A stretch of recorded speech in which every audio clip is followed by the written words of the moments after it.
Hi. While we work on our legislative branch and our mock Congress, we also have to keep our eye on the executive branch. Whatever we do in the legislative branch, the executive branch has to be on board. So now seems to be the appropriate time to talk about the executive branch as we're passing the laws, knowing that eventually the executive branch will have to enforce the laws. The head of the executive branch is, of course, the President of the United States. And Article 2 of the Constitution is the article that outlines the responsibilities of the President. So let's take a look first at the constitutional requirements. In order to be President of the United States, you must be 35 years old. Your citizenship must be that you are a natural born citizen. There are two ways to have this happen. The first is that you are born of American parents. So since most of you have been born of American parents, you naturally and automatically received American citizenship. Another way would be to be born on American soil. So your parents might not be American, but if you are born on land that is considered America or the United States of America, then you have United States citizenship. So, if you are born on a military base in Germany and your parents are not Americans, but you're on a military base, that is seen as American soil. So you are an American citizen. If you are born in Puerto Rico, that is seen as an American territory or United States territory. Therefore, you have American citizenship. So again, the two ways are you're born to American parents or you're born on American soil. The last is that you have had to live in the United States for the past 14 years. We have American citizens that live all over the world that maybe never stepped foot on American soil. Their parents might have been Americans, but they were missionaries in China and they've never visited America. So our founding fathers said that you've had to live here and know what's going on for the last 14 years. If you look at these three requirements, age, citizenship, and residency, it's the same three requirements that you have to be a congressman or a senator. Now, we have some qualifications that are not written down anywhere, but yet we feel are just as important. For example, the most common occupation is lawyer. Of course, all of our presidents have been male, and most of our presidents, except for one, have been white. Since the 1900s, it's been important to be married and have children. We tend to really like presidents that have military background. Ironically, most of our candidates in this most recent election had very little military background. We enjoy presidents that have political background, and as you see, the key political experience is we like governors.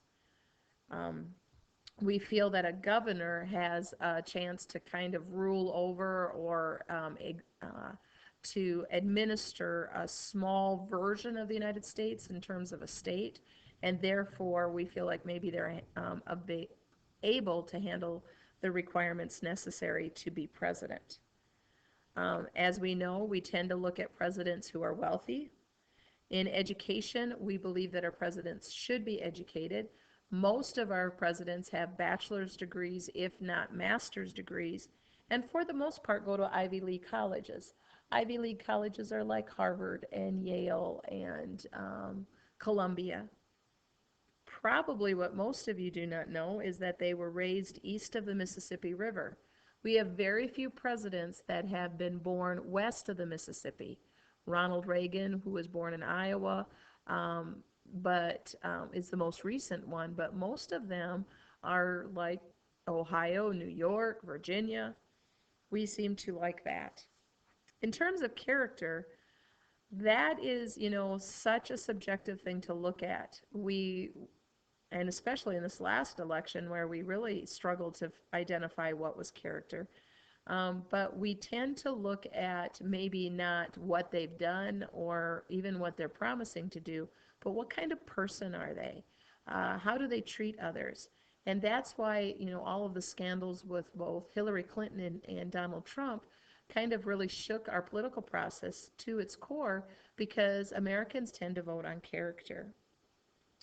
We know that the term of office is for 4 years with a maximum of 2 terms.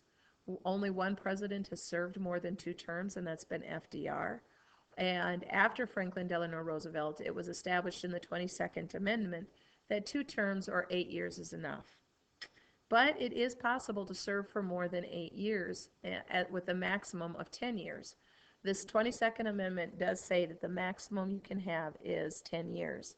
So let's talk about Lyndon B. Johnson when we were talking about 1964 and he took over for President John F. Kennedy. If John F. Kennedy had, let's say, won his reelection and he had been assassinated in the front half of his term, let's say in 1964, LBJ would have finished out that term and would have been up for reelection in 1968, in which, let's say, he won. Well, that would have been almost a little bit over 8 years, or a little under 8 years, 7, I think it would be. And if he would have run another term, it would have been 11. So the only way you can serve for more than 8 years is if you are a vice president and you took over for a president who died in the second half of his term, and then 2 more times. That's the only way. So what exactly does a president do? Well, a president has many presidential duties, but the primary one is faithfully execute all laws passed by Congress. In other words, it is his job to enforce it.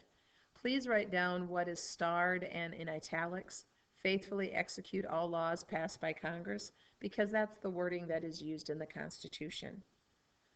A president acts as a commander-in-chief. He has military powers. He is a civilian. He is not a member of the military. And under President Clinton, when he had his affair with Monica Lewinsky, under the military law, he could have been stripped of his military role. But because he is a civilian in charge of the military, he cannot be held to military rule. The idea of founding fathers was to have the civilian be in charge of the military so you don't have this chance of military coup. Presidents have the opportunity to appoint people, judges, ambassadors, heads of the cabinet, the EOP, and this is a legacy for them. Remember, too, that they need to be approved by the Senate, 2/3 of the Senate, unless, of course, they use the nuclear option. This appointment power, I don't know why that's repeated, is one that is a very powerful thing for the president. The president has ceremonial power, where he meets with heads of state. This is oftentimes, sometimes presidents find this tedious because it's state dinners and singing and parties. And I know lately I've seen that President Trump is a little bit frustrated with that part of the job. What we're working on is he does have legislative powers. He makes suggestions during the State of the Union address in January, and he can also make executive orders, which is just a fancy word for an order of the president. We've seen President Trump already implement several executive orders, some of which have been declared illegal by the Supreme Court. Federal courts. He is trying to kind of deal with the immigration issue. Another power of the president is just simply the idea that he is the head of our government. He is the most recognized member of government. People do not know who their senators are, and they do not know who their congressman is. But everybody on the day after the election knows who the president is. So what is a president's compensation? Well, president makes $40,000 plus a $50,000 expense account. Now that sounds like a lot of money, and in Iowa and Georgia, Iowa it is. But to be the most powerful man in the world, $400,000 is nothing. And as President Trump is doing, he is not taking his salary. They have to cut him a check every month, which is I think $70,000. And right now what he's been doing is he's been signing that check over to various departments. Of course, he gets the White House. He gets an office staff, which is known as the West Wing. He has a yacht, a fleet of automobiles, which supposedly his automobiles can take a direct hit by a missile. Air Force One, which is the plane.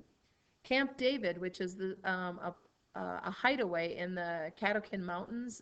It is just minutes away from the White House, literally by the helicopters. It's like 5 minutes away. And this has become a place where heads of state will meet, and it's not photographed very often. It's kind of secretive, of these cabins. It's these individual cabins, and it's a chance for presidents to unwind, but it's also an opportunity for them to do negotiations. President Carter met with Anwar Sadat of Egypt and Menachem Begin of Israel and worked out the famous peace treaty at Camp David. They get full medical and dental. They get a lifetime pension, as well as their widow gets a lifetime pension. So right now we don't have any widows that are alive without the presidents. So we have several presidents that are drawing a pension. Jimmy Carter, both of the Bushes, President Clinton. And when one of those presidents die, their wives also receive some money. And the Secret Service, which is provided for by the Department of Homeland Security. Homeland Security took it over from the Department of Treasury. Since the death of President Garfield, the Treasury has been in charge of keeping our president safe. Well, with the more of a terrorist threat, it's now been taken over by Homeland Security. All right, so let's talk about the number two man, the vice president. We know that he has to have the same presidential considerations because he might someday be president. He has two presidential responsibilities: take over in case of the death or incapacity of the president. Let's say the president has a brain aneurysm. And he has to preside over the Senate. Other jobs that he has is that he sits on the cabinet to advise the president. He also heads what is called the National Security Council, which gives him all kinds of opportunities to advise the president on how to keep our nation safe. The vice president is supposed to give the president advice on foreign and military areas. And so that's why you've recently seen Mr. Pence, Vice President Pence, go overseas and talk about the North Korean issue. And he too has ceremonial responsibilities. When the president can't go to a wedding or a funeral, it is the vice president's responsibility to step in his stead. Last little bit that we're going to talk about is, how does a presidential candidate choose his or her vice president? Now, we've talked about this because we were in class during the election, but just to remind ourselves, yes, they are going to come from the same party, so a Republican candidate is going to choose a Republican running mate, because those things mean that they have the same values and belief systems. They're going to look at the geography. Can where that person's from help them win the election? In the case of Donald Trump, Michael Pence had a lot to do with it, because Michael Pence was from Illinois and probably pulled in some additional, Indiana, I think, additional candidates. You look at the political experience and background. The fact that Michael Pence had government background in terms of being a governor and being known by the people in the Senate and the House, that helped. Many people believe that one of the smartest decisions that Donald Trump made in the campaign was choosing Michael Pence, because the comments were, for many of them, I don't like him, but I like Mike. They look at the gender. So sometimes, looking to see whether somebody is female will help, their age and their race. And finally, they look at balancing the ticket in terms of whatever is the weaknesses that they have, those are the weaknesses that they want to balance out. All right, well, we'll see you soon. Thanks.